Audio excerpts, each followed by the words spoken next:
You're listening to TFM. Want to join in the conversation and share your thoughts on this episode? Join the Babel Conference, our listeners' discussion group on Facebook. Just type BABEL into the Facebook search field, and we'll look forward to seeing you there.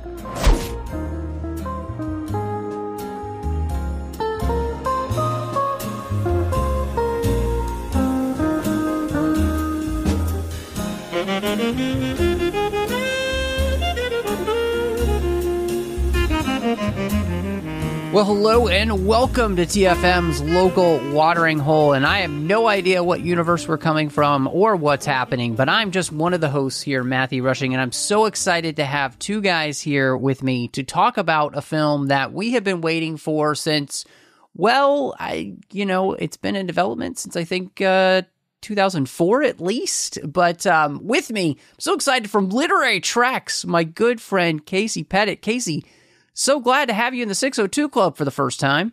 Yeah, glad to be here, and I can guarantee this is Prime Universe me. I'm not going to switch halfway through. Okay. It's going to be me the whole time. Okay, perfect. I believe that myself, I am Prime Earth Matt. I believe that to be the case, and I'm so excited, back with us, and I believe him to be Prime Earth Scott. Scott, it's so good to have you back in the 602 Club. No, I'm sorry, I'm from Earth 1, and that was what the fedora was. Okay, I was wondering what was going on. I'm from Earth 1, and all I want to do is eat spaghetti. So if you could, pass the Parmesan, that'd be great. Yeah. Well, here you go. And before we get started, just a quick thank you to everybody who's listening. We're going to have a lot of fun finally talking about DC's The Flash. But before we dive into talking about the movie itself, find us wherever you get your podcasts and make sure you're subscribed so you'll get the podcasts as soon as they drop. Of course, we would love it if you'd go over to Apple Podcasts and give us a star rating and review. And right now, we're trying to give away a free poster from Across the Spider-Verse, which you could have. We only need 19 more reviews in the U.S. store, and we can give that out. So get that review in, and you could win. Last 20 people here are going to be registered to win. So you got a 1 in 20 shot. Just saying. Go over to Twitter at the 602 Club or Instagram at the 602 Club TFM and interact with us. We'd love that. You can find us on Facebook with the entire network, facebook.com/Trek.fm. We're also online at Trek.fm, and support us over at Patreon, but patreon.com/Trek.fm like Casey does. Make sure that all of the shows keep coming to you each and every week. Okay, guys. We got to come into this. We got some quick flash facts, and, well, I don't know how quick this is going to be. But we were talking on the other side of the bar, Scott and I. This movie has been in some kind of development hell since around 2004. And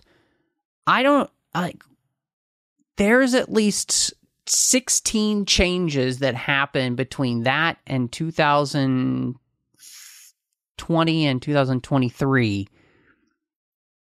It's incredible the amount of changes that this goes through with the people that were going to be involved, the directors that might have been involved. The 4 directors, I've lost count of how many writers. I mean, literally since Squadcast Media has been in existence, we've been talking about this movie, and we've been around since 2015. It's been 8 years. Well, since then, just then alone, you had Lord Miller who were going to be there, then Seth Grahame-Smith. Then you had Rick Famuyiwa, who is, we know from The Mandalorian now. You had the fact that Miller himself had worked on a script with Grant Morrison. And then finally, we got Andy Muschietti to be the director, and the script by Christina Hodson. But that's just from 2015. Before that, we had Berlanti involved. We had people like Sean Levy, Goyer, who wanted Ryan Reynolds, David Dobkin. This is insane. So I kind of wanted to ask you guys, coming into this film, where were you both? Because I think all of us on this podcast are somewhat aware of the development hell that this film has gone through. So how are you even feeling just coming into this movie with all of this upheaval for, I mean, legitimately ridiculous amount of time? 20 years. Yeah. Yeah. Almost 20 years. I'll say I was cautiously optimistic. I mean, the trailers that have dropped over the previous few months have been very exciting, but yeah, knowing all of everything that's kind of gone on with this from, even back to when, however many years ago it was that they said that they were going to do a Flashpoint story, it was kind of just like, okay, we'll see. And, all of the announcements that had come up with, Michael Keaton being in it. And, it was just like, it seemed like it was a mess waiting to happen, but I was still super excited to see it because I like the Flash.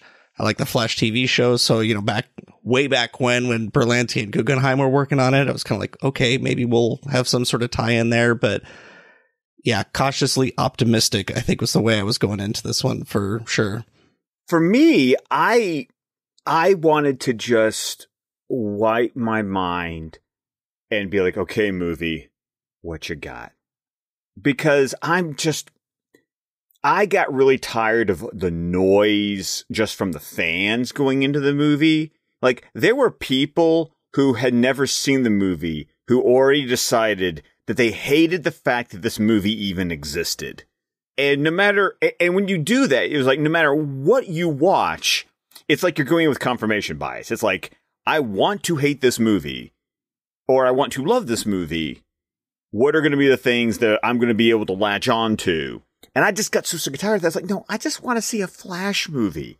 I'm going to get to see Keaton again. I was 7 when Batman 89 came out. My dad took me to go see it. And, and I wanted to be like, what do you got? Now that Muschietti was involved, I love the It movies. So it's like, there was enough going for it. And, I had a conversation with the VFX supervisors, DJ and Brian Hirota. I got to actually talk to these guys. And I was intrigued by the idea that even after what happened with Justice League, and they were like, we're done with superhero movies because this is complete bullcrap. And yet something about this script was like, no, we want to do this. We want to come back. We want one more go. Like, we want to do this movie. And I don't know, that just made me go, there's got to be something there. Like, so I just went in going, please be good. And not in a arms crossed, you better be good, or prove to me that you're good. I'm just like, I have been excited. I actually had enthusiasm going in for this movie. So it was like, please don't let me lose that by the time this movie is over. Yeah, I mean, this is a hard thing because coming into this film, I mean, I know everything that's gone on behind the scenes, of course, and so it's hard to not think about that. And of course, we'll talk about later, the behind the scenes had a huge impact on this movie, especially its end. And some of the things that happen inside the film itself, cameos that weren't there, that all of that stuff. And I do think, too, coming into this, it was difficult just for me personally, because having been a fan of the DC films for the most part, really enjoyed a lot of what they did, knowing that there's going to be a change coming up, and then trying to plug in to say this or Shazam, Fury of the Gods that came before it, or what's coming, after that, with Blue Beetle, or also Aquaman 2.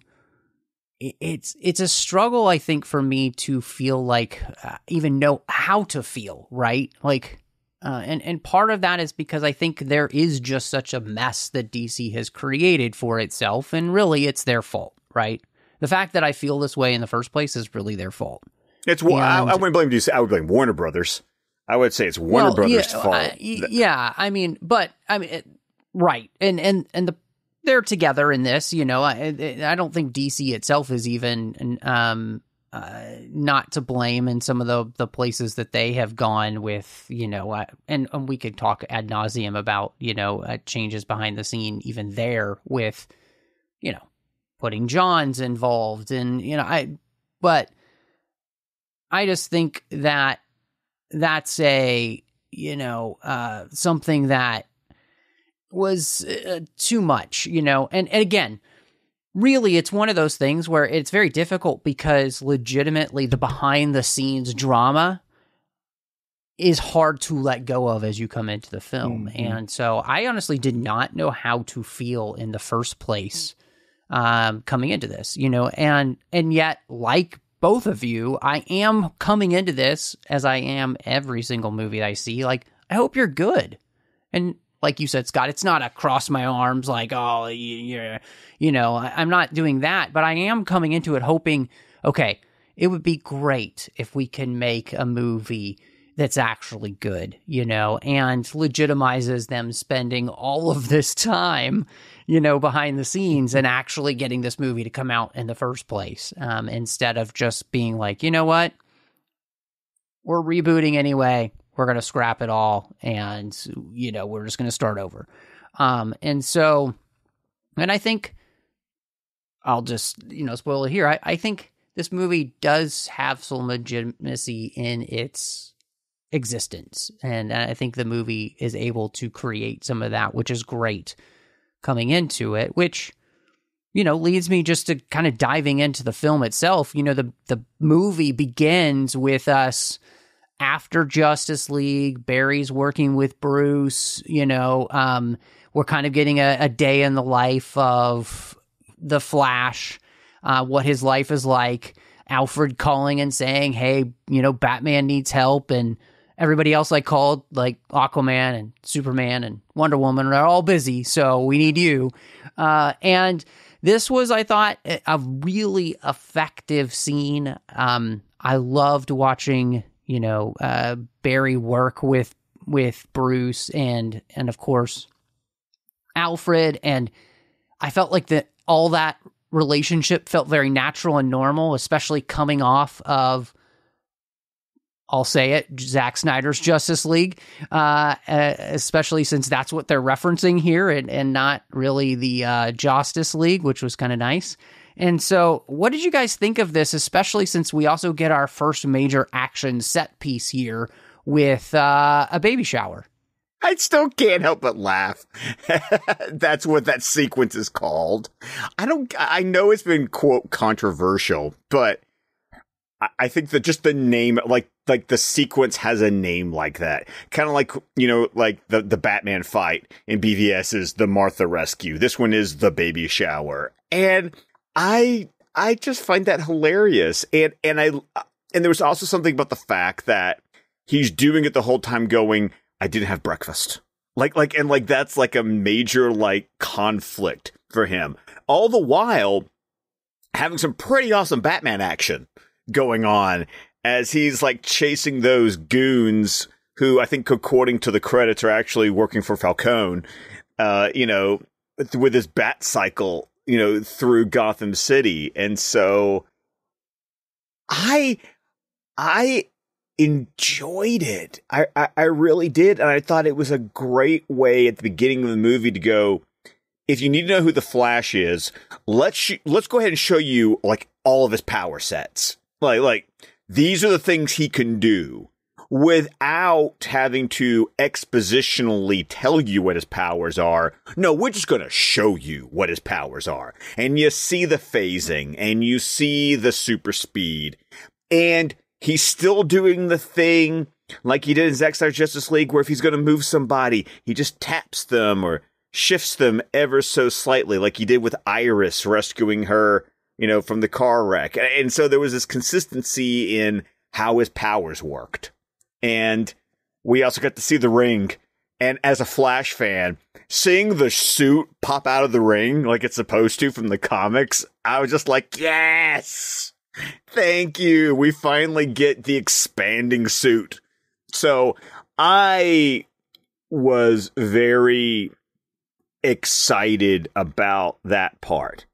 and acknowledging that there's some wonkiness in some of the VFX, at least like with the babies, mostly. That didn't bother me. It was like I was still enjoying everything else that was going on.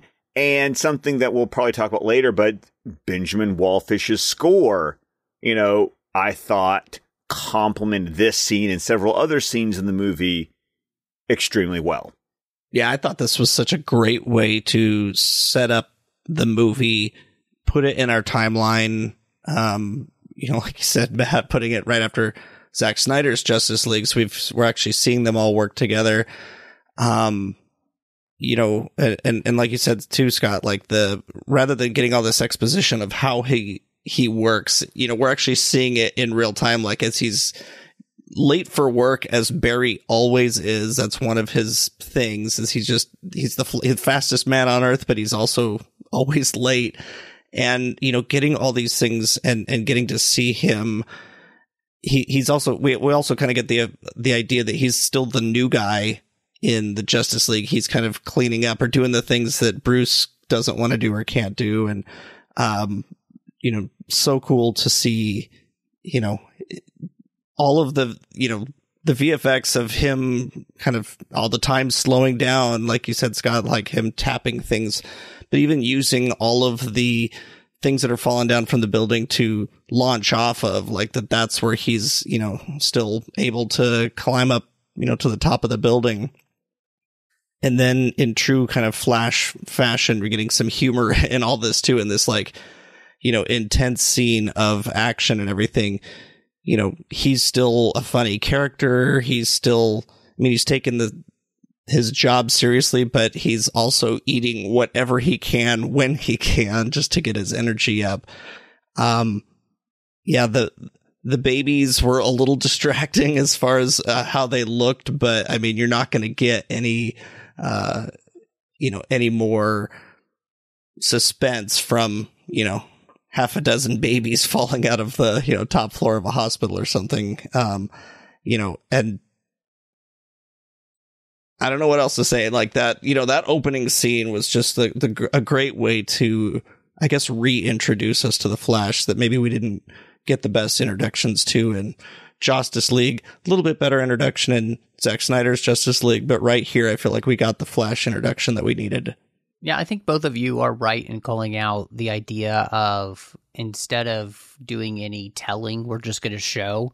And so we show you who the Flash is throughout this entire scene, and specifically, building off the fact that he does, because he burns so many calories, he has to be eating all the time, and he can't just, it's one of those things. It's every superhero has their limitations. And I think they did a great job of kind of showing you what some of Flash's limitations are, in the sense that, it's a character, it's still human, but has these superpowers, and therefore his body has to compensate in some way. And so I think that's just fantastic. I think this is just a really fun scene. You were talking about, Scott, the Batman sequence as well was a lot of fun. I would say in some ways, maybe the most comic book ness that we've ever gotten with this version of Batman, just the type of things that Batman does. A lot less grounded, but I think it works here.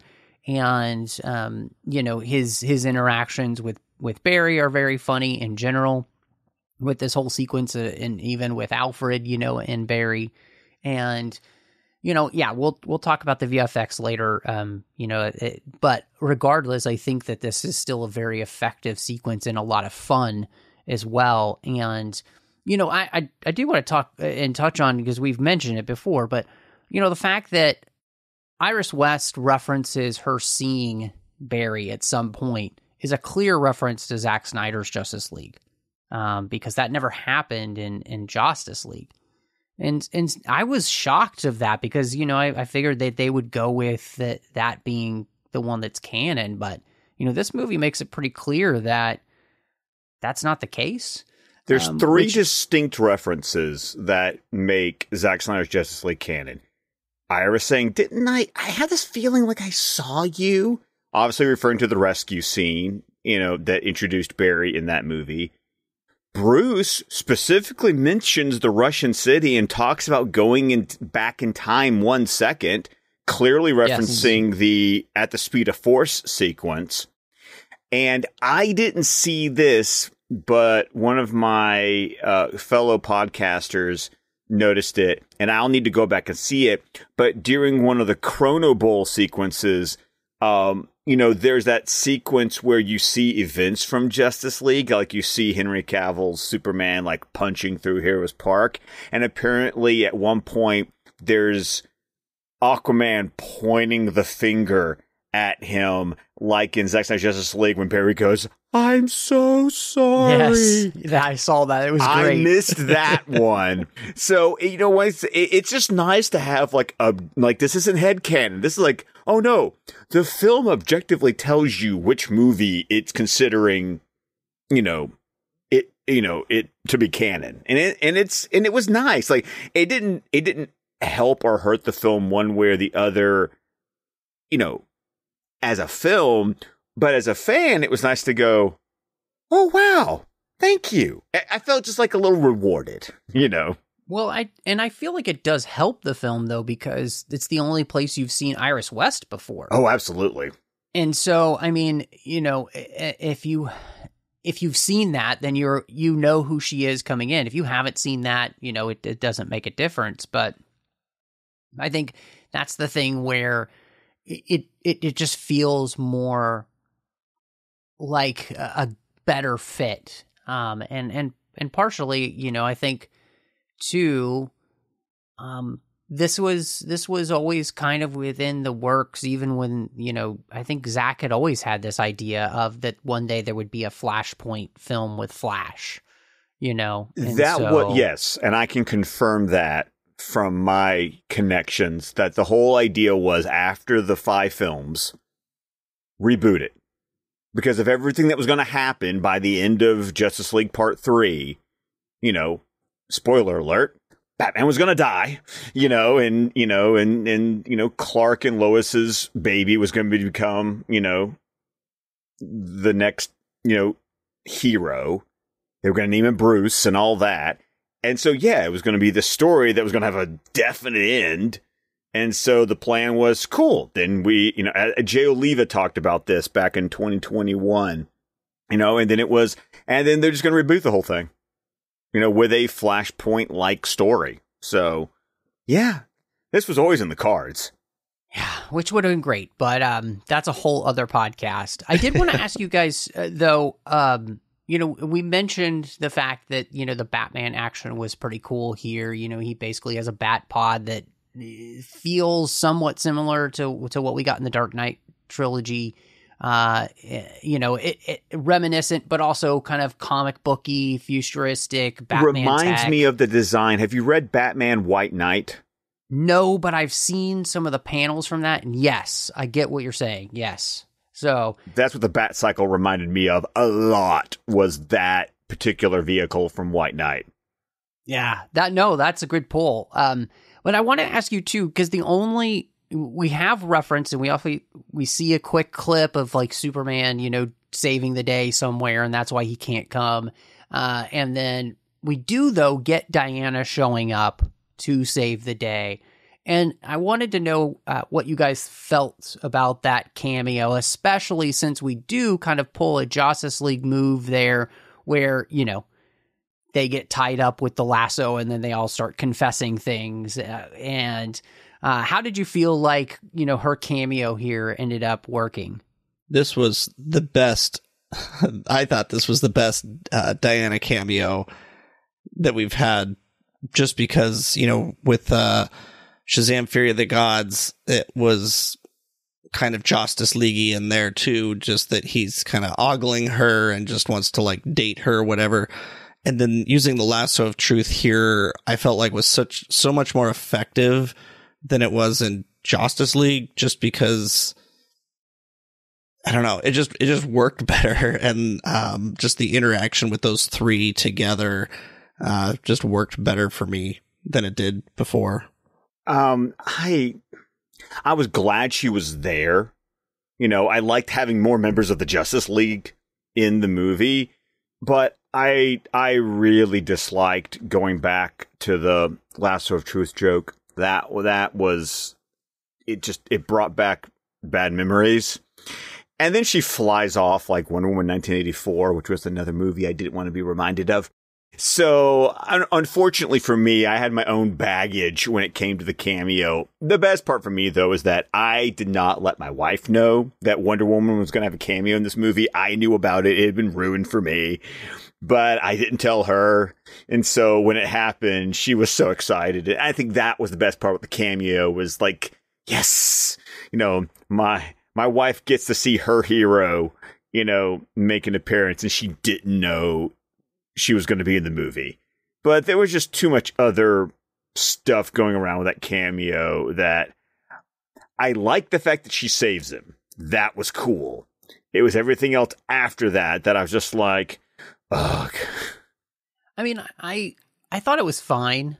And I thought, you know, with the Lasso of Truth bit, I felt like the part with Bruce was actually funny, because you could pick up that there's that underlying sexual tension between him and Wonder Woman, which had been there in Zack Snyder's Justice League, and this kind of budding relationship. And so that kind of continued that.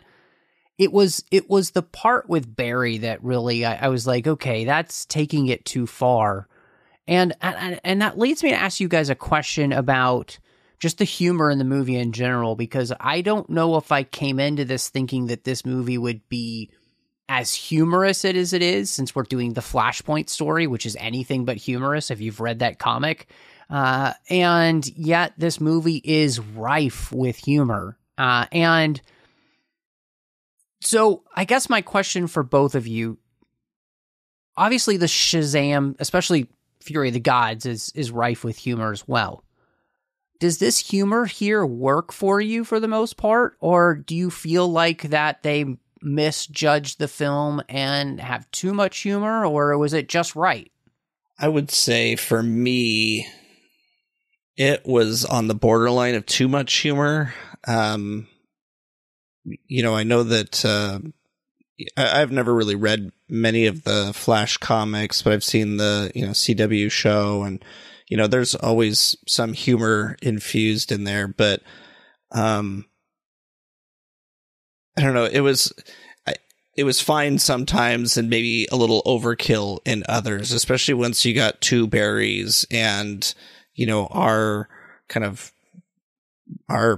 prime Barry, I guess, kind of went from the goofy, jokey guy at the beginning to, as soon as there's another Barry there, he's all serious, and the other one, who's, you know, a few years younger than him, is now the jokey, goofy one that we're all supposed to be laughing at. And sometimes I think that got taken a little too far, but I don't think this ever went as far as like Fury of the Gods did for me. Like that movie, like Shazam 2, went a little too far with the humor. You know, where maybe the first one kind of got the mix just right. This one was kind of erring a little too far, but not as far as it could have dared to go, I think. I think Casey hit the nail on the head for me, which is it tiptoed up to the line.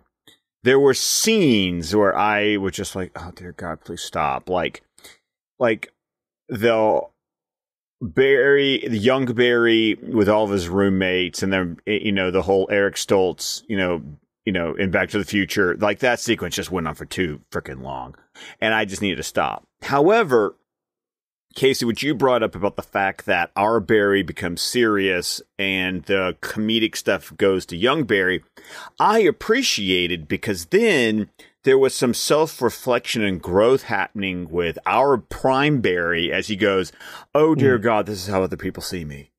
And it felt like every time young Barry would go a little too far, you had prime Barry there going, will you stop, please? Do you not understand the gravity of the crap that's going on? And so for me, while sometimes the humor was like, oh, dear God, please, it's almost like the movie knew that.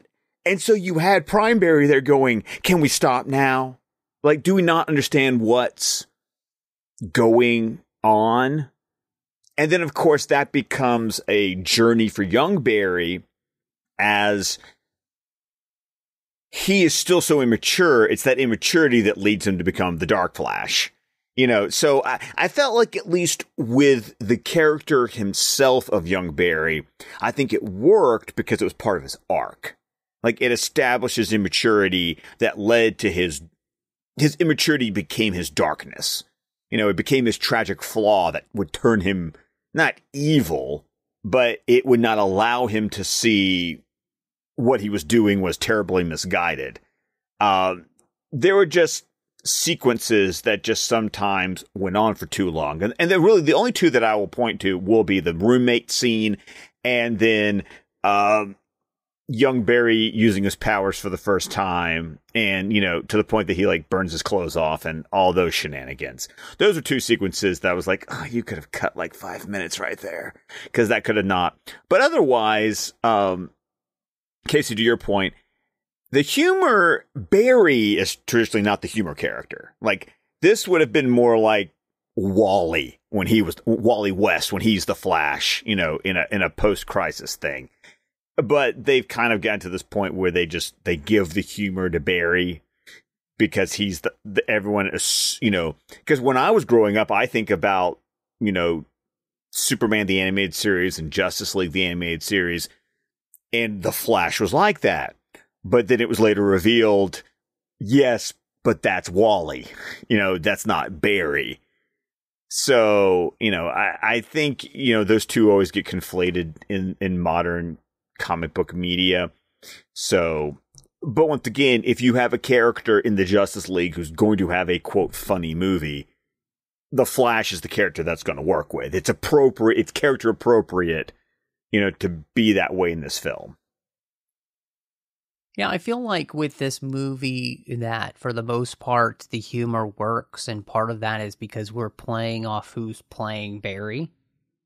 And, you know, Ezra Miller is that type of person, I think, in his, like, the way he's been performing Barry in the first place. So I think that the humor works mostly. I'm in agreement with both of you in the sense that there are places where I feel like scenes could have been trimmed down. You called out all the scenes I would have mentioned, you know, with the roommates and then with him getting his powers. And then I think even as we talked about with the lasso of truth. But otherwise, my wife and I were talking about this on the way home, and we both felt like that the humor felt more organic to the film because of who's playing Barry. And I think that's important, right?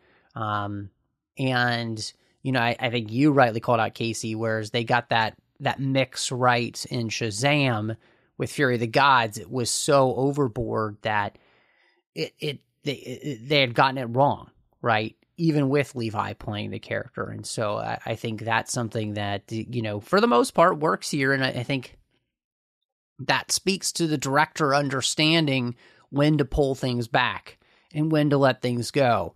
And there were just a few times where I felt like you could have reined it in a little bit more and probably just in the edit, and it would have been even better. But, you know, that's also a matter of opinion too, because I'm sure there's other people who may have just had no issue with it. So, but I wanted to, you know, the main crux of the film is this idea of learning that sometimes there is no solution.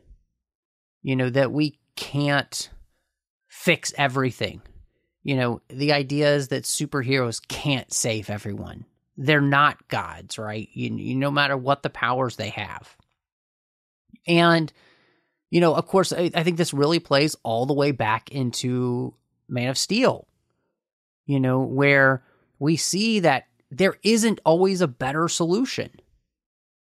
You know, where Clark had to make the decision to kill Zod because he doesn't have a better solution.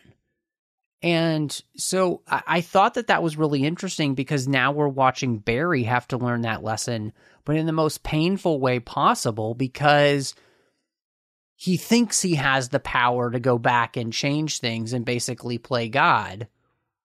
And then he learns that he becomes his own worst enemy by doing so. And I thought that the movie does a very good job of playing out that theme. And I thought it also was a great theme to be able to connect all the way back to the beginning of the DCEU, which I think that, a lot of people had a problem with that. But I think that was kind of the point of the DCEU, right? Which was to say, no matter the powers that we have, there isn't always a better solution.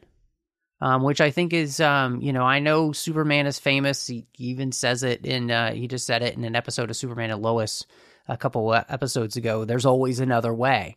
But that's not true. And I think I appreciate the reality of these films of saying, no, there isn't always another way. And sometimes there's only just a choice between the worst choice and a less worse choice. I think Captain Kirk even said that in maybe a book or a film, or I don't remember. Casey, you might remember, but I thought this film did a great job of actually playing out the biggest theme of the Flashpoint series. Well, and also the fact that even when we get to the end, and we're not gonna talk about everything at the end, but even doing something so small still had consequences. So, right. So hilarious consequences, but consequences. But, the idea being that, there's always another way. What this movie says is, yeah, there's another way, but that way is still going to have ripples. That's still going to have consequences. Nothing you do is going to stop the butterfly effect.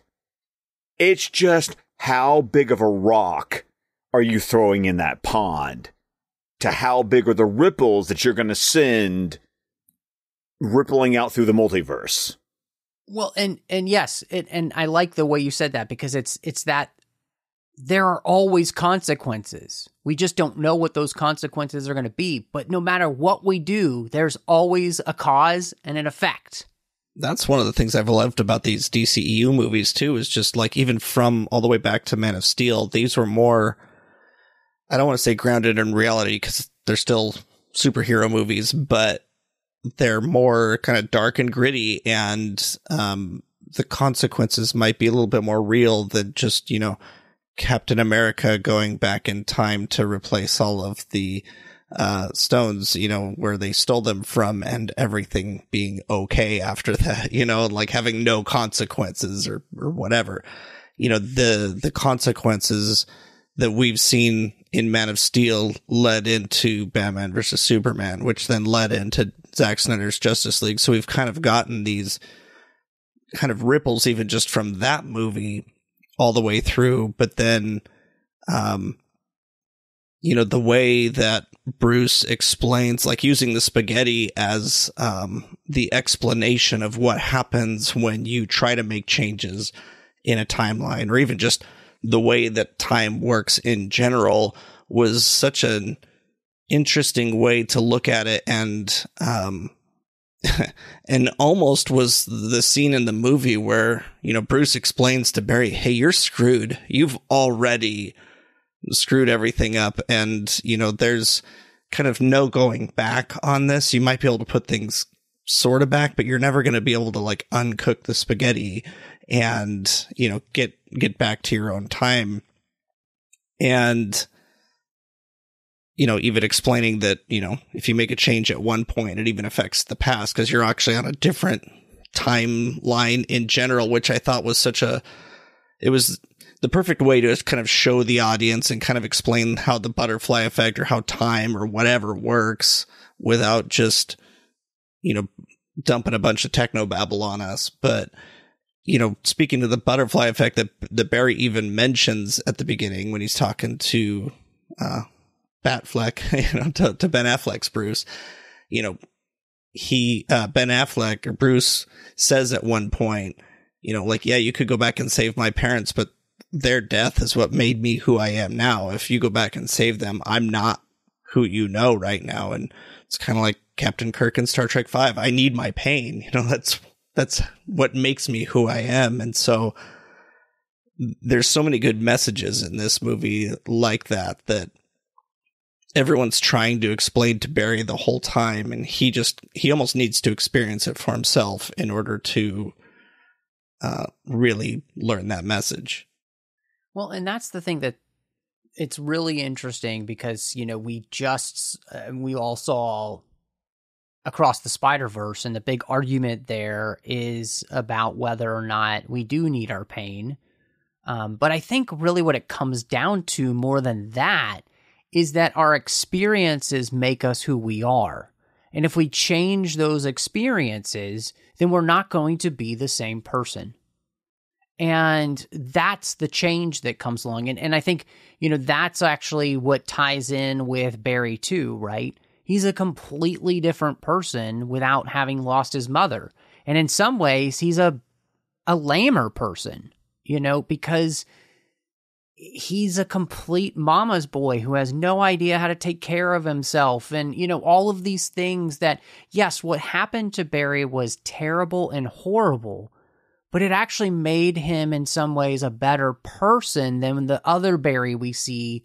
Whereas, you know, again, kind of referencing Across the Spider-Verse, you know, Miles Morales is actually who he is because he has both of his parents, you know? And instead of losing them, he actually is who he is because he has them. And so, again, it's not about, you know, we have to have pain to make us who we are, but we do need our experiences because that's who makes us who we are. And so by changing those experiences, we're going to change who we are, and we think it might be for the better, but it could be for the opposite. You know, it could be the worst. The worst. Oh my God. You know, it's like Keaton Bruce explains. One, I love the fact that he goes, I think you probably saw a movie once that told you that time. And he basically calls out Doc Brown's explanation of time travel in Back to the Future Part 2 with the chalkboard and explaining like the branching off. I was like, oh, dude, this is the chalkboard from Back to the Future Part 2. And then I love the idea that it's like, it's not events, it's people. You know, it's the people that are going to recur in the multiverse. It's the relationships that are going to repeat themselves. It's not certain events that always have to happen, but it's people that are always going to happen in the multiverse. And it's what happens, and it's what the people do or don't do that end up affecting, you know, the timeline. And, you know, someone else brought this up, and since you guys are a couple of Star Trek guys, I mean, come on, this is a perfect reference to, like, City on the Edge of Forever. You know, the idea of... Yeah, very true. Certain people either need to be or don't need to be there for time to go the way it's supposed to go. And, you know, I like the explanation. The only part about it, and I've heard this criticism, and I kind of felt it myself too when I was watching it was a little weird to have Bruce be the one explaining this. Like, how do you know all this, Bruce? Like, you got bored one day and decided to read up on quantum mechanics? I don't know, but it was strange having Bruce be the exposition. That's what he did in retirement. You know what? That was my headcanon for it. Yeah, but I did love the spaghetti. And I love the idea of, like, you dumping spaghetti so that you see how timelines can intersect at random points where some things will be the same and some things won't be. And you don't know what it's going to be because it's just a gigantic mess. No, I think that's a great point. We've talked about the other timeline somewhat, and, you know, I wanted to see for you guys, was there anything else, you know, specifically with Barry 2 that stood out to you guys? Because, you know, I did think, and you brought this up earlier, both of you, in some ways, that it is that Barry's immaturity that won't allow him to be able to see that trying forever to fix this won't work. He's never going to be able to do it. He can't come to that realization by himself. But it is our Barry's, Prime Barry's realization, or I guess it can't even be Prime Barry because we're going to have the DCU, and anyway, whatever. But his experiences allow him to be able to see, like his mother said, there is not always a solution. And I thought it was great to, in the end, Barry is the villain of Flashpoint. Because basically he thinks he can play God with his powers. Reverse Flash even tells him that in Flashpoint. Yes, yeah. And so to have, Barry 2 become this, I thought was great. And, I think Miller did a very good job of being able to play both of these characters too. And like you pointed out, Scott, by having Barry 2 be there, Barry 1 gets the opportunity to be able to see himself for who some people may think he is, but I think he also gets to see how much the experiences he's had make him who he is, that make him different from Barry 2. And so I all of that I thought was actually really well done in the film. Yeah, and I think having the two Barrys, have kind of a younger one who's just gotten his powers for the first time, but also seems to be just as powerful as Barry 1, is good, because now you've got two Flashes with the same capabilities, but different mindsets or different life experiences, really. Like, Barry 2 has just learned that Barry 1's mother died. And so, he's new enough in this superpower life of his that he kind of thinks he's invincible. It's like he's 18 years old. Like, what 18-year-old doesn't think they're invincible, And so, having Barry 1 kind of learning during that final battle, it doesn't matter how many times we go through this, it's going to essentially end the same way. And so I just kind of need to stop and accept it. Whereas Barry 2 is still frantically, to the point of, becoming this Dark Flash, wanting to fix everything and figure out what combination of changes need to happen in order to put right what once went wrong, I guess, And so I thought it was a really good way to see these two characters interacting, just from the newbie to the slightly more experienced Barry.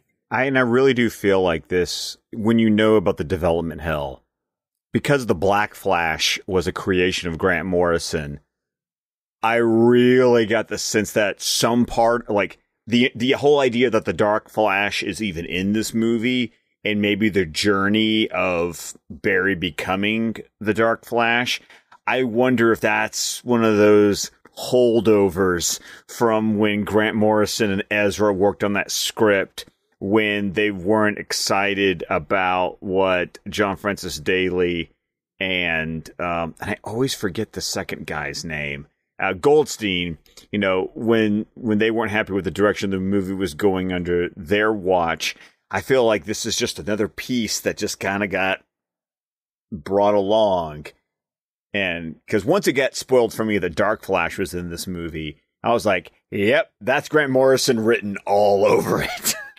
Yeah, no, that's a great pull, and I think you're probably right that does have something to do with it. And Christina Hobson must have, I'm sure she saw all the scripts that were there, and, it does seem like that maybe she pulled a little bit out, and that's great. Obviously, probably the biggest draw for this film for a lot of people was that Keaton was back as Batman. And way more than a cameo. And so I wanted to ask both of you how you felt like they utilized him as a character. And was it worth it to bring him back for this? Like, did it work for you in the way that it should work? instead of just being a, hey, look, it's Michael Keaton back as Batman. Isn't that cool? I mean, I thought it was cool to see him. It was, I thought it was worth it, and in setting up the multiple universes, the multiverse, for DC,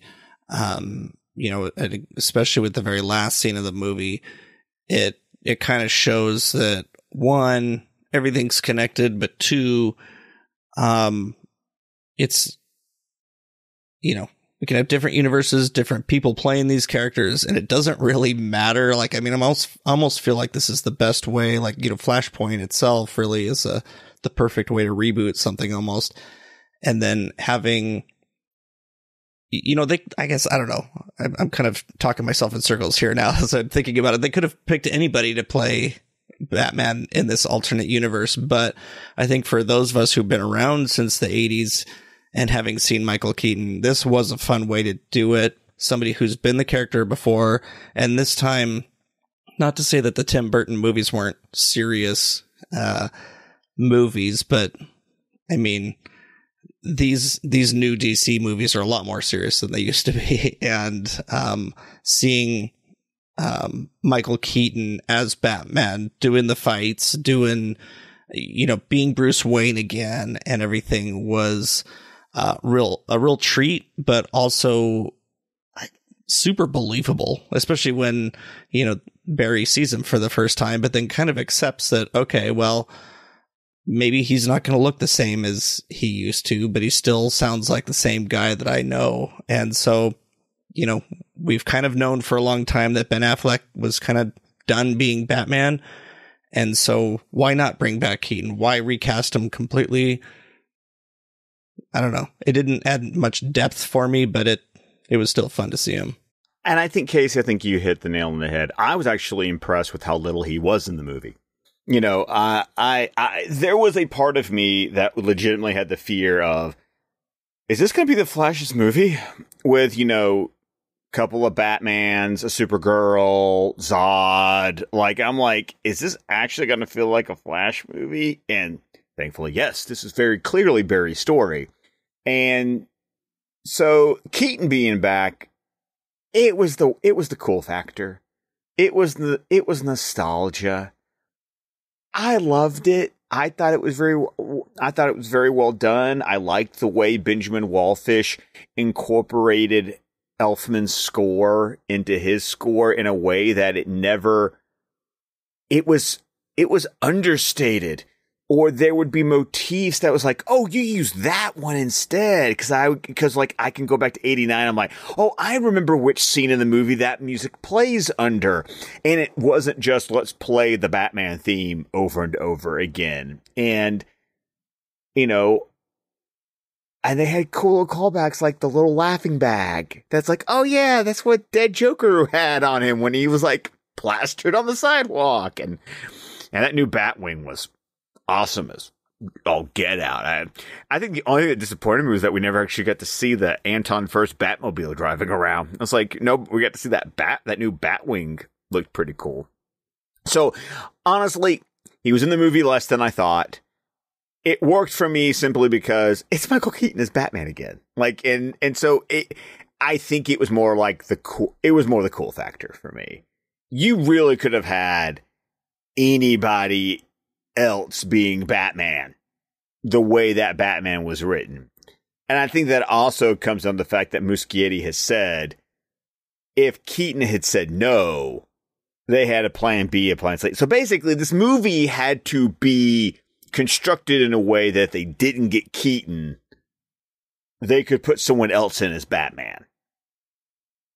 And then later on, and we'll get to it, but then the idea that also is, how many different Batman can we have in this movie? And right. it's just, but it does kind of, it really works for what James Gunn's going to be doing with his DCU, in that this movie establishes that you can have completely different actors playing characters, or you can have the same actor playing a different version of a character. It really opens up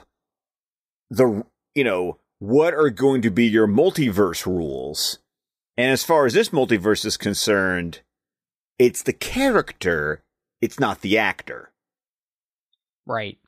Yeah, I think, Casey, I think you said it well, is that if we were going to go to an alternate universe and we need a character for Barry to interact with, it makes sense for us to go to a place that we are familiar with, right? Instead of creating out of cloth something new, because it's going to mean more to the audience, And I mean, it's the same reason that No Way Home has the other two Spider-Men come and impact that Spider-Man, right? And it also connects because Batman is another character who lost their parents. And as Bruce tells him, I lost my parents and I wouldn't be who I am without this. But I also have to learn, and I didn't necessarily learn to be more than this. And I think that's a lesson for the Flash, is that this cannot be the only thing that defines you. And so to have Keaton be that, I think it works. I think he was great in the role. He's very fun. I think he does a great job. It was fun to see him back. I'm not a huge fan of the Keaton Batman movies myself. It's well noted. But I think he did the best version of the Batman he's ever been in. Like, this was great. I really enjoyed the performance. And I think they actually did a great job, as you called out, Scott. He's not in the movie as much as he could have been. And that's a good thing because it doesn't detract, I don't think, from the story that we're telling. I feel for the Flash and what's going on with him. I'm not completely distracted by the fact, oh, look, hey, it's Batman, and that's what the movie should do. Now, there is a character that with Supergirl where instead of wanting less of her, I am so sad that we didn't actually get more of her. Preach. Because I thought she was a fantastic character here. I didn't know how I was going to feel about her, but all I found myself, my wife and I were talking about this on the way home, and we're like, we just wanted more of the Supergirl character. There seems like there's so much more for them to be able to do with her, and I didn't know how I would feel about her. But in all honesty, if she becomes a collateral damage that comes from the Flash not doing very well at the box office, and she doesn't ever get to play Supergirl again, I find that to be too bad in the DCEU, because I think Sasha deserves more screen time because she actually did the job that you would want her to do here, which is that you want to see more of her. Yes, and there's been interviews that Sasha Calle has spoken with producers and with DC Films, and she's trying to come back, and it's kind of hard too, because when we get to talking about the multiple endings this movie has had over its existence, one of those endings, two of those endings included her being a part of the new universe going forward. Like, I think what really makes us feel like, wow, we were kind of cheated for Sasha Supergirl is that, as far as the movie tells us, this is it. She's done. The last time we see her is her getting killed over and over and over and over and over again. So it's like, is that her fate to just be this Supergirl who's stuck in this infinite loop of, oh no, you're never going to survive because this timeline is not going to let you live. And since we don't see her at the end of the movie, like two of the three endings were going to be, where she was going to be in the universe moving forward, we don't get the movie telling us, don't worry, you're going to get to see more of her.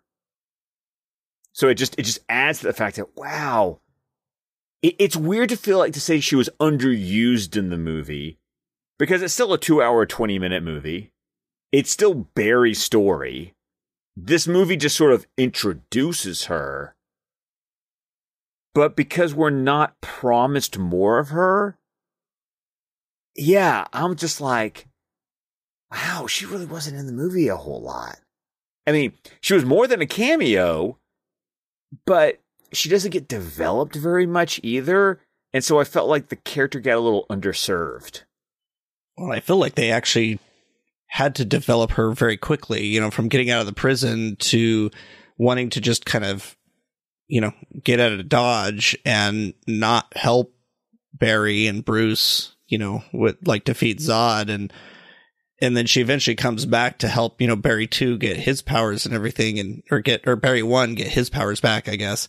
I feel like they actually had to very quickly develop her, just to end up killing her off over and over again, like you pointed out. And I almost, you know, if I'm going to headcanon something, I'm going to go with, well, just because we didn't see her at the end doesn't mean she's not around somewhere, you know, like maybe this is the universe where she broke Zod's neck just like Clark did, you know, in Man of Steel or something like that. Like if there was a way, and, you know, maybe, you know, Barry just didn't get to that permutation of time or something. But yeah, I wasn't sure what to feel about her, you know, just from the trailers and, you know, knowing anything at all, you know, going into it. But,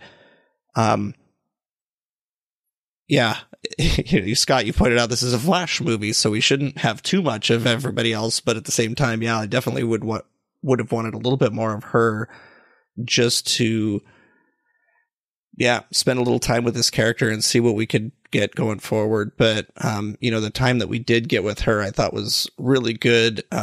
You know, if we weren't going to get Superman in the movie, and, you know, if Zod's going to be kind of the big bad during the battle scenes, having another Kryptonian there was good, and I thought she was fantastic at it.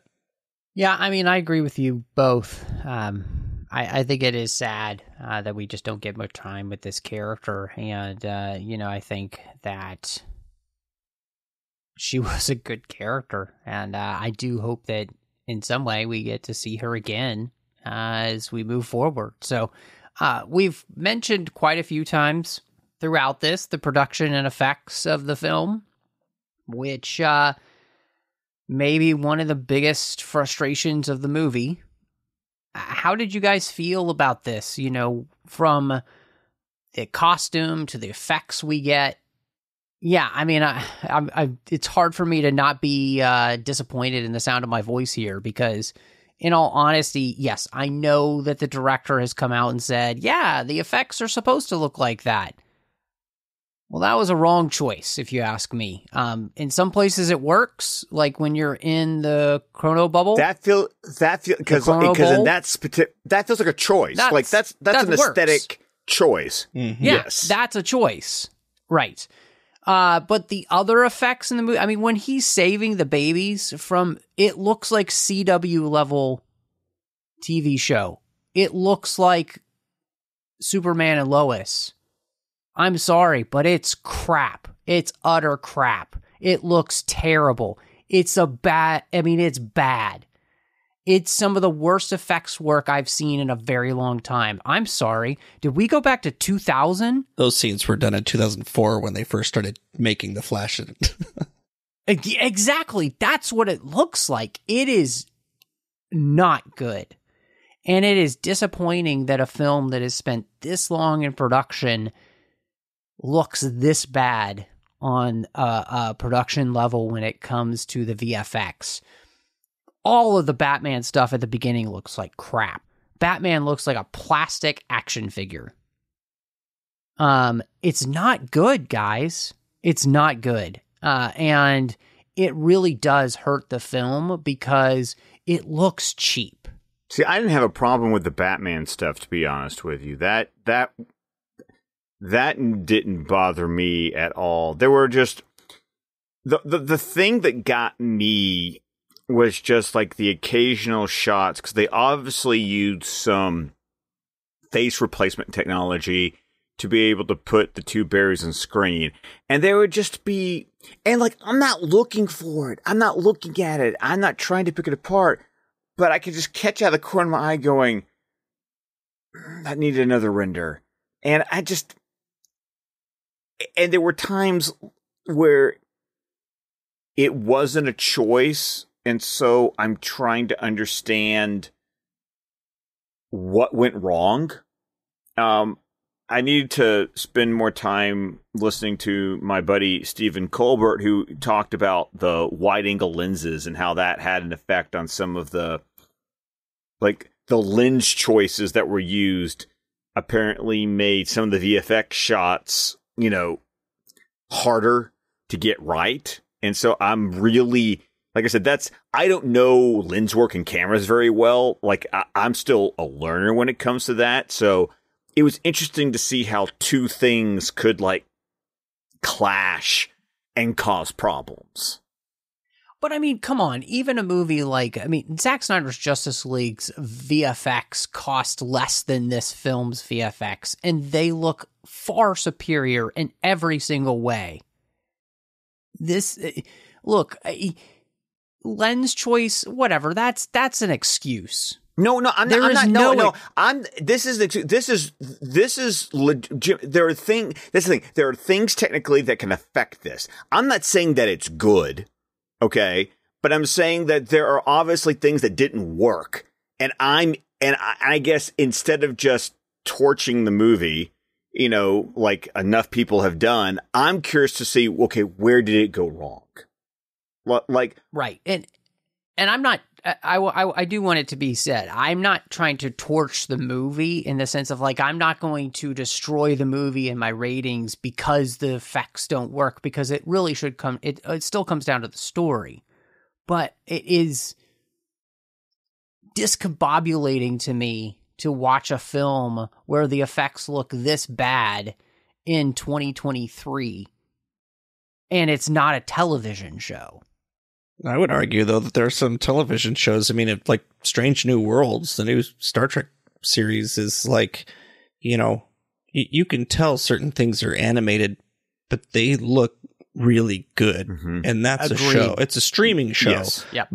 So they probably have a better budget than the CW or whoever, but they're not going to have a DCEU budget either. And I mean, the Batman stuff at the beginning didn't bother me as much either. I can kind of see where you're coming from, Matt, but for me, it's moving real fast and everything, so I can kind of forgive it a little bit. But the babies for me are that whole scene at the beginning.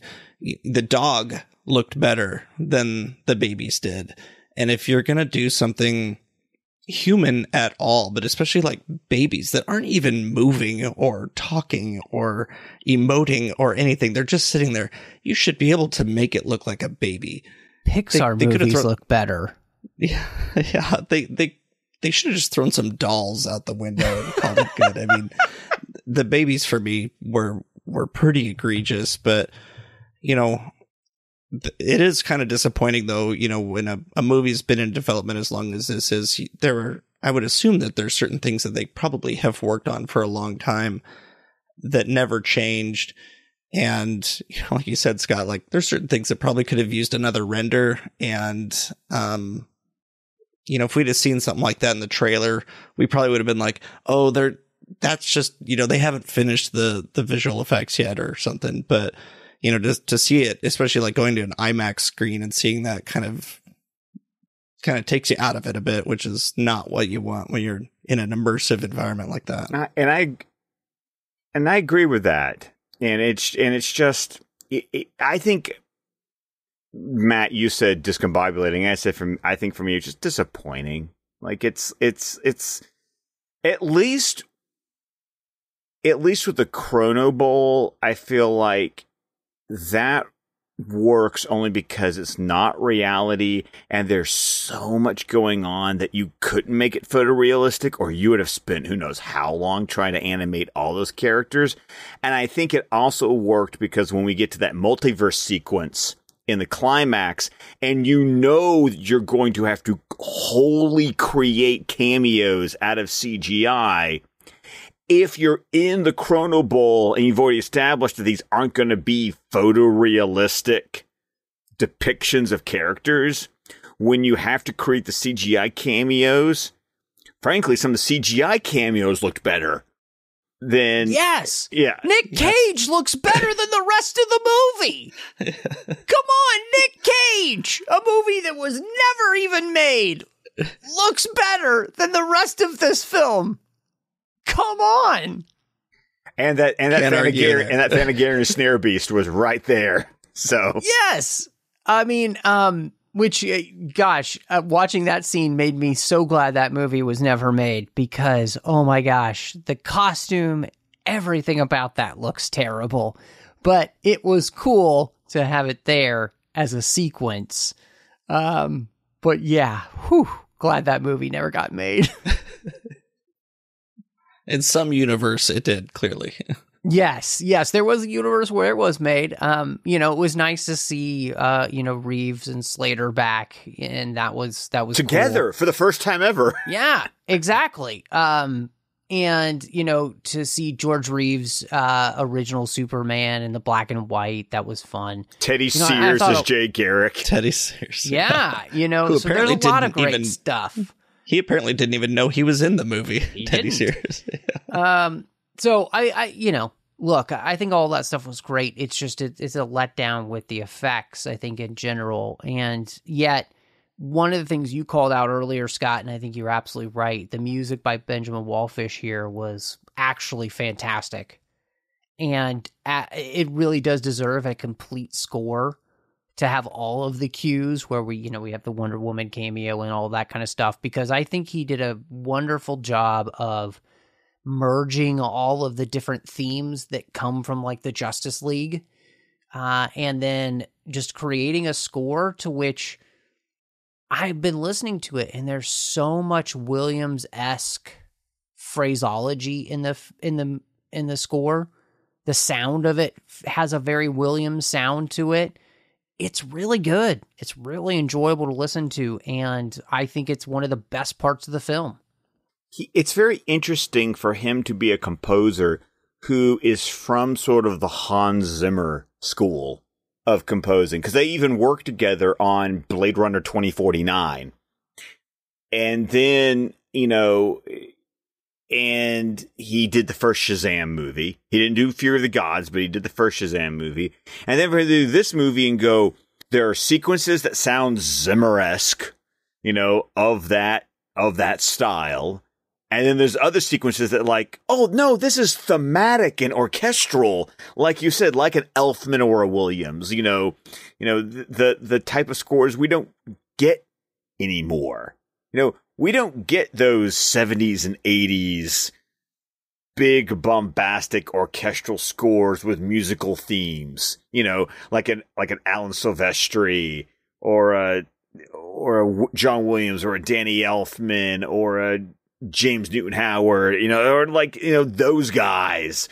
When you go, the hummables, the hummable scores. Yeah, you got to hand it to somebody like him where he can take, one, kind of create some themes for the Flash, which we've already seen the Flash before, so there's already some existing music for him from like the Justice League movies and kind of anytime he's shown up, but also like we've all said, like with the Danny Elfman stuff and just kind of blending these all together, but still kind of making it his own and giving, not overpowering the movie in any way ever, but really supplementing it. And, I echo you, Matt. This is something I'd like to get a full score for, to be able to listen to it, because, there wasn't really any wasted music in here. I mean, there were some times I wasn't even listening to the music because it was there and it was doing what it was supposed to do. But then there were other times where, the music would swell, perfectly where it would need to. The one time that I think the music was too loud was when Michael Keaton first said, "Yeah, I'm Batman." Like it was almost too loud, but, that's okay. 'Cause it was that Danny Elfman-esque music right there too. But no, I think he did a great job, and I look forward to see what he continues to do in the future too. The score was entertaining enough that the needle drops annoyed me. It's like, no, this should be scored. I don't need the needle drop. Agreed. I want I want to hear what Wallfish could do. the first one where Barry's running from Central City to Gotham, it was okay. I totally did not need the needle drop during the final battle. No. If I'm seeing Batman fighting Kryptonians and Kara's fighting Zod and the Barrys are taking out all these other Kryptonians, I wanted to hear Wallfish, score this up. And that needle drop annoyed me to no end. Could not agree with you more. We've talked about the fact that the ending of this film, there were 3 distinct endings. And all of this is because of behind-the-scenes upheaval. The first ending just had Keaton's Batman and Supergirl. The second ending had Supergirl, Cavill's Superman, Wonder Woman, and Keaton's Batman. And of course, the last one was the one where Clooney shows up as Batman. There's no reason, if we're never going to see some of these other characters again, to not reward everybody who's spent so many years watching these characters and not get to see Cavill's Superman and Gal Gadot's Wonder Woman show up again. I think it is a slap in the face to the fans to not give them that, because we will never see them again. We're not going to see Wonder Woman again. We're not going to see Cavill's Superman again. And because this is a movie that's easily explained away by you've created an alternate universe, you never have to see that Supergirl again, or Keaton's Batman, or even Ezra Miller is Flash. I was just very disappointed that they went the way they did. Because I think the Clooney thing, it's a funny joke. But in the long run, I think it's just kind of a disservice to the fans who have spent so many years watching these films. And that's just my opinion. I'm sorry. I feel like they misstepped here. Because it's not as... Look, I think the ending of this film basically says what you said earlier, Scott, which is that anybody can play these characters. And so moving forward, as we go into the DCU, whether or not any of these characters ever show up again, as they are with this face that we've seen them as, they could or they couldn't, right? But they might not even be the same character we knew. They might just be the same face. And so, but that's fine. And to me, it's a cheap joke, and I feel like it's a disservice to all the fans. It may be, in your opinion, a cheap joke, but I'll also let you know that at my screening, it was literally the biggest cheer and reaction that the entire movie got. So when you're talking about general audience, or at least people who go to see this movie, it worked as a button at the end of the film. I got a big old grin on my face. I'm not going to lie. Because I knew about all the endings. I already knew, but even before that Hollywood Reporter article came out and detailed it. The only thing I didn't know was that, Cavill was going to show up as Clark. It was going to be Cavill as Clark. It was going to be Gal as Diana. They were going to be in, civilian, personas, kind of congratulating Barry, on his dad getting out of prison. So it's just weird because, you've got you got the Hamada ending, which is the one that's just Supergirl and Michael Keaton's Batman. That was the ones that we saw when production first started. Those were the photos we saw. That was for ending number 1. Because then that was the ending that was going to go into the Batgirl movie. That got scrapped. Because that was going to be the universe where Keaton's the new Batman and Supergirl's going to be around. Because they were also going to kind of promise a team up between Supergirl and Batgirl. Still makes me wish I could see that Batgirl movie. Just it's because now if it's going to be its little pocket thing, cool. I want to see it. If it's, if it's its own little strand of spaghetti, it's like, let me see that. You know, and you got the second ending that was going to have everybody but Affleck. And I've heard the story, and it's been told now, so I feel like I can share it, you know, that Muschietti was going to try to do some sort of callback to BVS of, like, you know, the way that, you know, Flash shows up in the Batcave, and it's like, find us, Bruce. You know, that whole thing. Affleck was going to have a similar moment. You know, the idea that because Barry changed the timeline, Affleck is now lost somewhere in the multiverse. You know, that was going to be, and Muschietti intentionally wanted to be some sort of like BVS callback for that.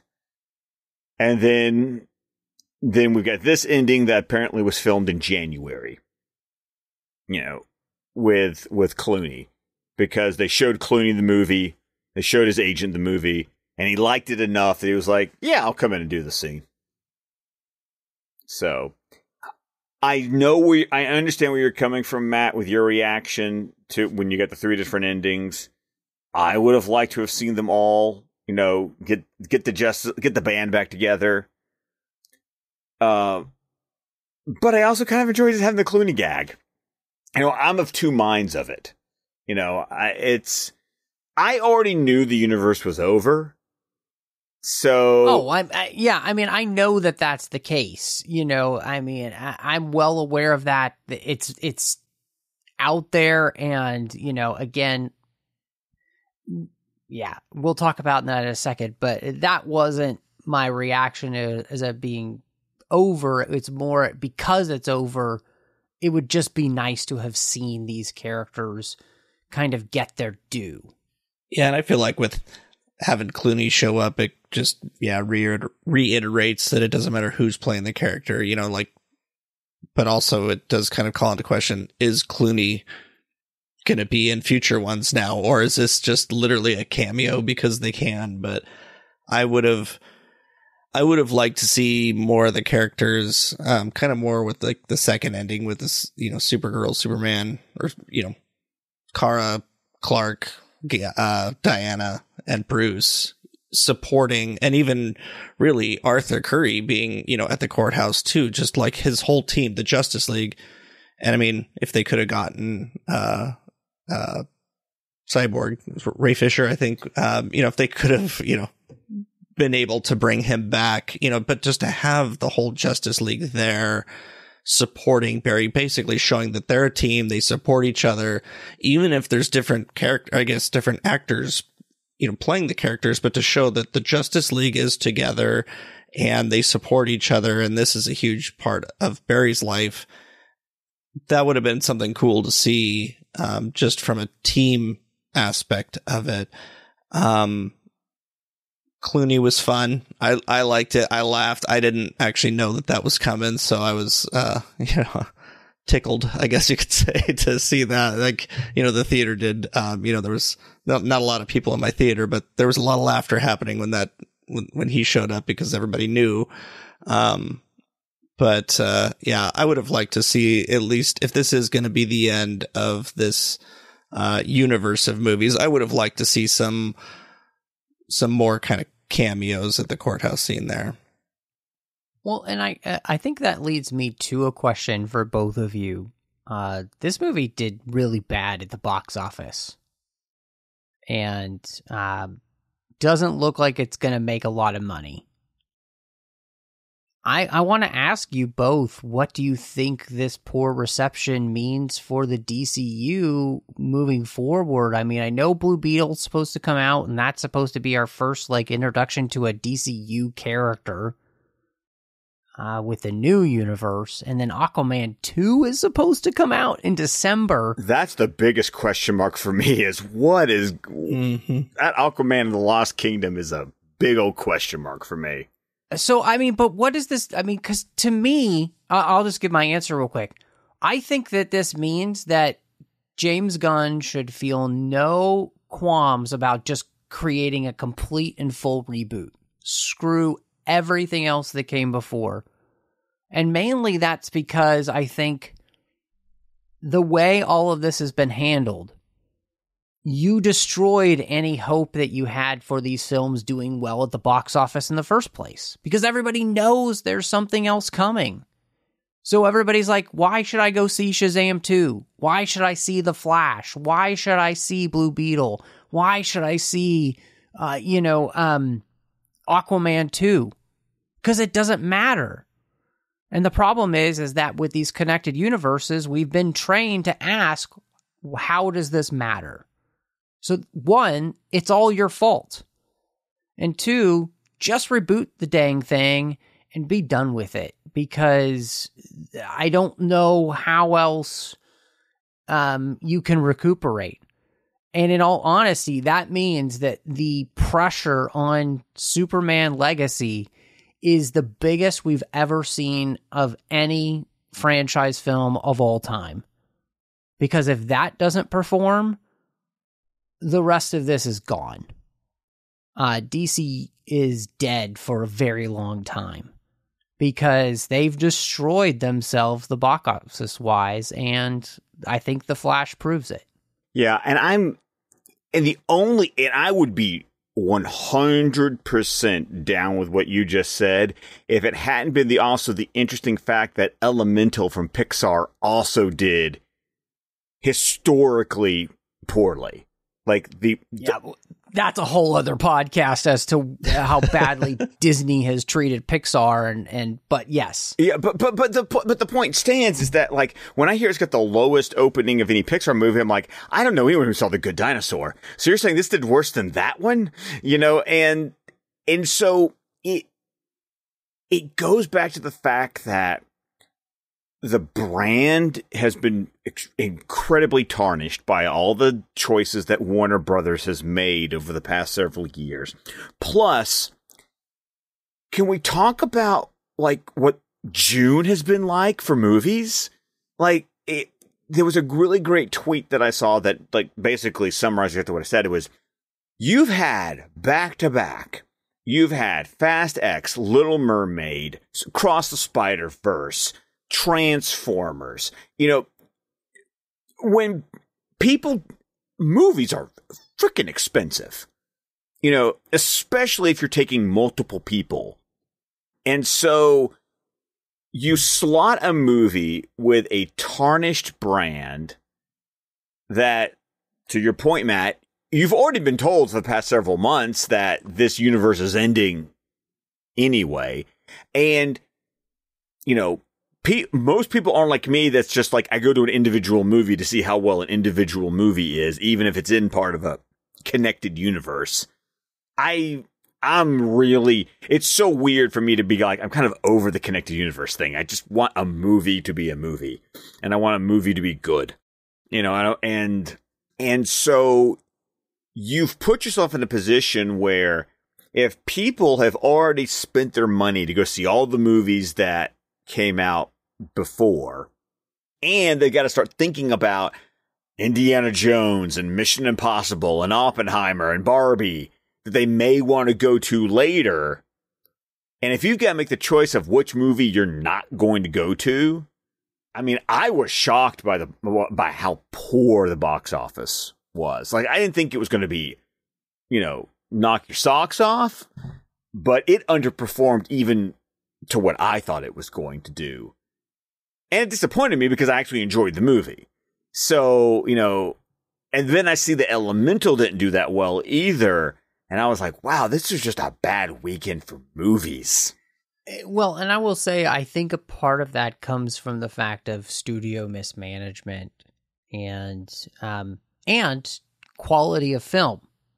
Honestly, Little Mermaid, yes, it's been decent, but it is not as big as any of the other live action remakes.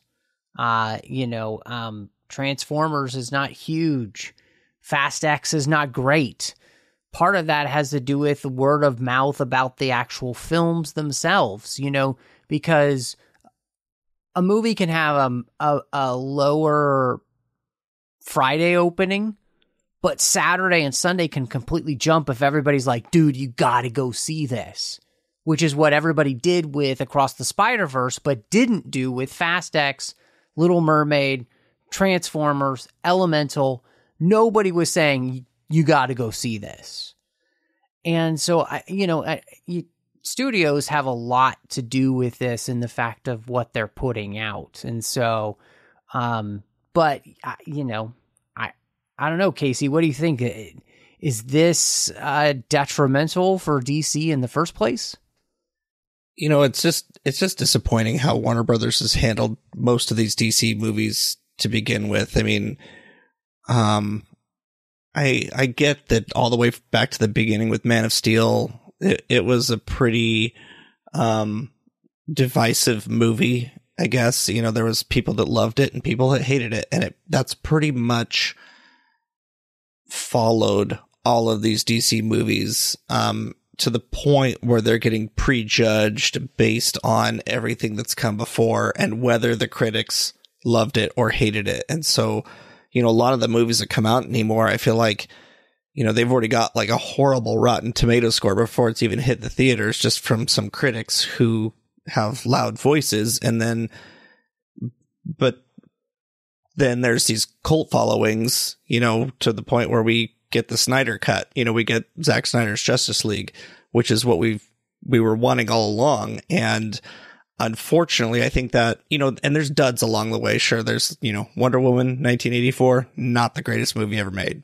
Shazam 2, not super great. But, there are decent ones in there, but I feel like they just get lost in the shuffle. And I feel like that's kind of happening with The Flash, too. I mean, we now live in a world where The Flash has a movie, and it's going to be just like any of the other DC movies where, doesn't have a great opening weekend. It kind of just, kind of falls by the wayside. People will probably find it later and realize, oh, this is actually a pretty decent movie, but, oh, well, that's done it for the studio. We're going to move on and do something else, which kind of already happened because now we've got James Gunn in there and what he and, I forget his Peter Safran. Peter Safran. Yeah. They've already got their plans, and I think this is the time for the reboot. And I mean, I think The Flash was a good place for that to happen.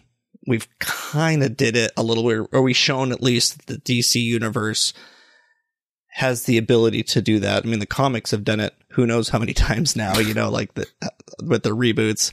But the thing that I worry about is that we've already got that prejudgment in, we being the people at large, the people that are going to see these movies, the critics, whoever. And, Matt, like you said, I think Superman Legacy is going to have to do it right if it's going to set the stage for everything that comes afterwards. Otherwise, I kind of agree. They might just have to put it back on the shelf for a little while, get another Christopher Nolan trilogy in there somewhere or something, and, try this again later. I think, though, too, I just, we're talking, and, this was the absolute genius, and it's not just because I'm a Zack Snyder fanboy, right? But this was the genius of what Zack had in mind, was that there was an end in sight. There was a natural reboot point in sight, because these films and universes can't go on forever. Actors age out. That's the difference between this and comics. It's the genius of what we got with Chris Nolan in creating just a trilogy of Batman films that had a definitive ending. It's better, I think, to stop trying to create connected universes before you've even made one movie. Right? Iron Man came out, and then they had Incredible Hulk coming out after that. Iron Man was great and did well. Incredible Hulk didn't do great as comparatively, but they were able to continue, and they made adjustments along the way. But, they made two, I think, great films. I like both of them very much. And then they just continued with their vision. Unfortunately, Warner Brothers has lacked that perspective in the sense of let us continue with our vision because we believe in it regardless of anything else. I think they've kind of maybe possibly learned their lesson in the sense that they realized what they did with Christopher Nolan. They're trying to woo him back. They're actually trying to become the studio again that is for auteur filmmakers. But I think they need to learn that lesson with their DC properties. And it's a lesson that they just have never learned with their DC properties because what they're chasing is Marvel instead of being their own thing. And until they learn to just be their own thing, which they had, and then they destroyed willingly and knowingly and stupidly, I don't know if I don't know, I would say that the future for DC is honestly pretty dim right now. And I don't see it getting any better anytime soon. Because Aquaman 2 has had the worst development hell next to The Flash. And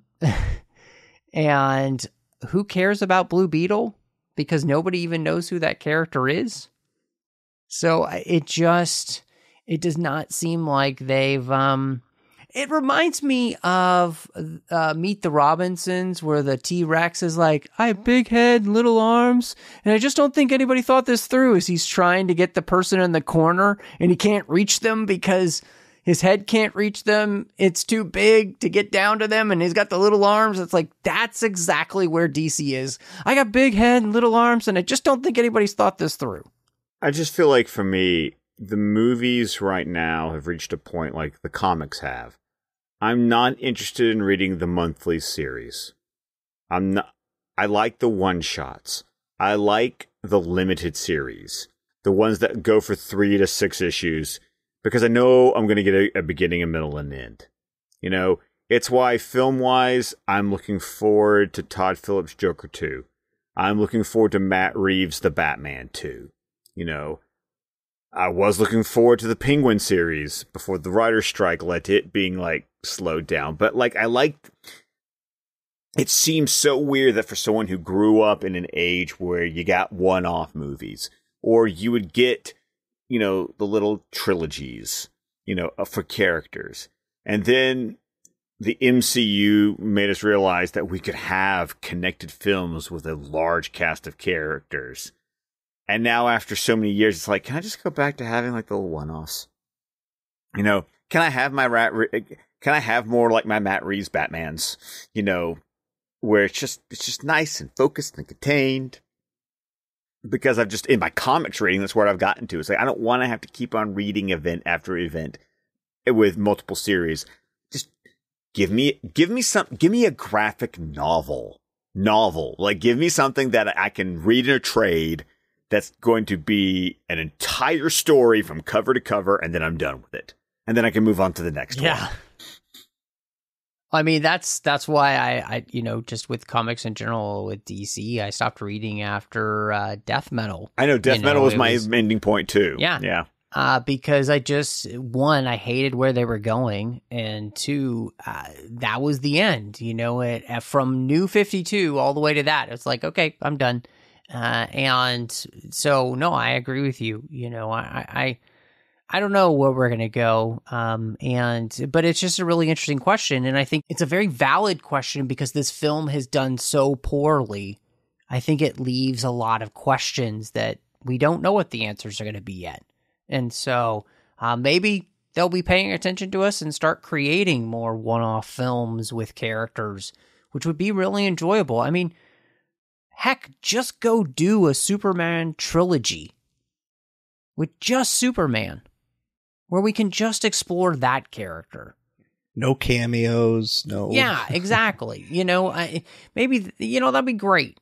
So, whatever. Anyway, before we get out of here, though, we got to rate this thing. And so I'm super excited to actually see where both of you are in your ratings for The Flash. Well, I don't think we should leave here without talking about that super necessary post-credit scene. No, we can completely. I was going to skip that because it was so completely skip unimportant. that because that's my feelings on it.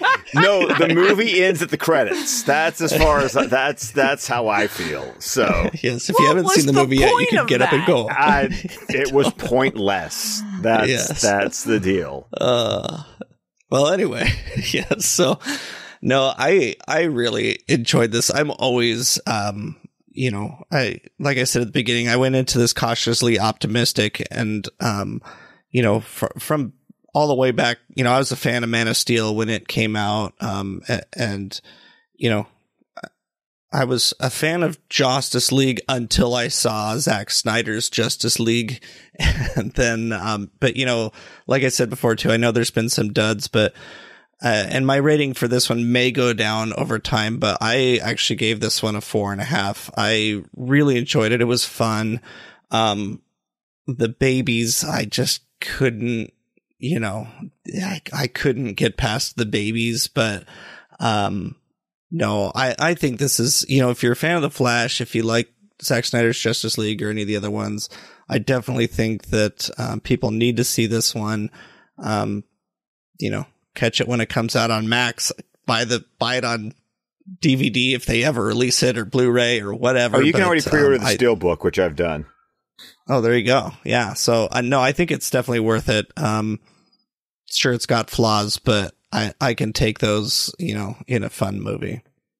Well, for me, I've landed on a, 4 out of 5 bowls of multiverse spaghetti. I actually right now rate it in all the DCEU movies. I put it at number 5 behind the Zack Snyder trilogy and the first Wonder Woman movie. I actually made this distinction on discussion I was having where I give the Zack Snyder trilogy 5 stars. I give the first Wonder Woman 4.5, and I give Flash a 4. And it was one of those things where I think Wonder Woman's a better made movie, but I could see myself popping the Flash in for more rewatchability. I would sit down and want to watch the Flash movie before I'd want to sit down and watch the first Wonder Woman movie. So, but I give Wonder Woman the edge because it's a better made movie. So, I enjoyed myself. I was happy to say that when the movie was over, I had a good time. And that meant a lot to me because after Black Adam and after Shazam! Fury of the Gods, the movie didn't leave me feeling that way when the movie was done. So I was glad The Flash made me feel that. I was happy for, I'm a DC fan, so I was a sucker for the cameos and Nick Cage and George Reeves and Adam West, and they were all in there, and and Clooney showed up, and I was like, oh my God, that's hilarious. Call me whatever you want to call me. I had a good time. I enjoyed the movie. I enjoy it more than many of the other films from the DCEU that have been released in the past several years. So, like I said, that's where I am. Call me irresponsible. That's all I could think of when you said that. This movie I would give 3.5 out of 5 stolen candy bars out of a hospital vending machine while falling through the sky. It's good. It's better than average, but it could have been so much better. And to me, it's 6th in my DCEU ranking. It's below Zack Snyder's trilogy, Wonder Woman, and Aquaman. I think it's quintessential, like the DC movies that have basically come out after Aquaman for me, which is that everything else has just been kind of like okay to like super mediocre. And Yeah, it's disappointing for me on that end. I did like the movie much more than I thought I would. So that's a good thing. And I'll rewatch it, for sure. I'll have fun rewatching it, I think. But I think it's endemic of the problems that DC has had ever since it got rid of Zack Snyder. It just is, because there's no vision. There's no true vision. And I think that's the thing that hurts a lot of these films. And so I love this, though. We have had, I think, one of the best conversations we've had on the 602 Club in a long time. This is one of the longest conversations we've had, which is great. I hope people have enjoyed it. I really want to thank both of you for joining me. I've had an absolute blast. But Scott, if anybody wants to catch up with you and see what else you've got going on, please tell everybody where they can find you. Well, of course, you can find me on Twitter at ScottDC27. You can find my podcast, the DC Squadcast, wherever podcasts can be found. Our latest episode is our review of The Flash, so head on over. It's episode 347. We're on Vero, Facebook, YouTube with the entire network of shows at squadcastmedia.com. And also, every Sunday night, at 9 o'clock Central over at the Film Junkie YouTube channel. You can find me, my co-host Dave, as we are talking through. We have finished the first 2 seasons of Batman the Animated Series, and since we're moving in chronological order, we have now jumped into the first season of Superman the Animated Series. So go over there week to week. We talk episode by episode, and we're going to talk through the entire DC animated universe. And Casey, I'm so glad we had you here on the 602 Club. You're already on the schedule for another episode here coming up. In fact, both of you are. And where can people find you? Yeah, well, Letterboxd and Goodreads are pretty much my social media of choice these days, and you can find me at Knitting Trekkie. And you can also find me on Facebook in the Babel Conference, poking around from time to time, commenting and liking and lurking. And you can also find me elsewhere on TFM doing literary treks with one Matthew Rushing, where we discuss the books and comics of Star Trek. Well, I am all over social media under the name Matt Rushing02. Of course, Twitter, Instagram, Letterboxd, and Vero are the places I'm most active. Outside the 602 Club, but I'm not doing literary treks with Casey. You can find me doing The Orb with Chris Jones about Star Trek Deep Space Nine. We do Warp 5 about Star Trek Enterprise. We've got The Artificial Tango about Star Trek Picard. And Saddle Up is back because Strange New Worlds is back. And so please join us for that conversation. You can also find me over on the Nerd Party Network with a couple of shows. Owl Post with Drea Kaufman talking through the entire Harry Potter series one chapter at a time.